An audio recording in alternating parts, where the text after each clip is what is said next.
Speedboat Kamariang Tulehu oleng, penumpang panik dan lompat ke laut. 1 orang tewas. Kabar tenggelamnya speedboat Inarisa di perairan Pulau Pombo ternyata tidak benar.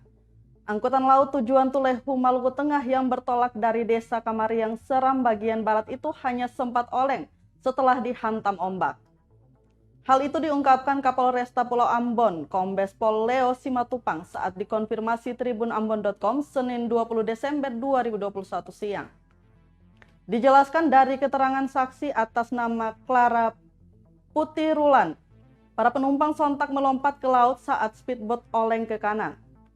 Tidak berapa lama setelah kejadian, para korban kemudian ditolong warga yang datang menggunakan belasan speedboat berukuran kecil. Dari kejadian itu, 1 orang penumpang atas nama Sedek Sosal meninggal dunia dan 6 lainnya dirawat di RSUD Dr. Ishak Umarela Tulehu, Maluku Tengah. Sementara nahkoda tengah diperiksa sementara nahkoda tengah diperiksa aparat berwajib.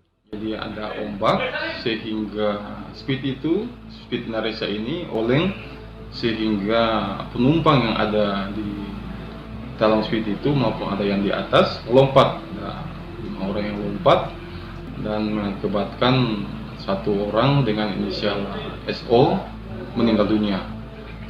Jadi pada saat kejadian ada beberapa speed dari desa Kailolo datang ke TKP karena melihat kejadian itu, mendekati untuk melakukan memberi bantuan dan mengevakuasi sebagian penumpang untuk dibawa ke Tulehu. Untuk korban yang dirawat maupun yang meninggal dunia juga, SO itu dibawa di rumah sakit Tulehu.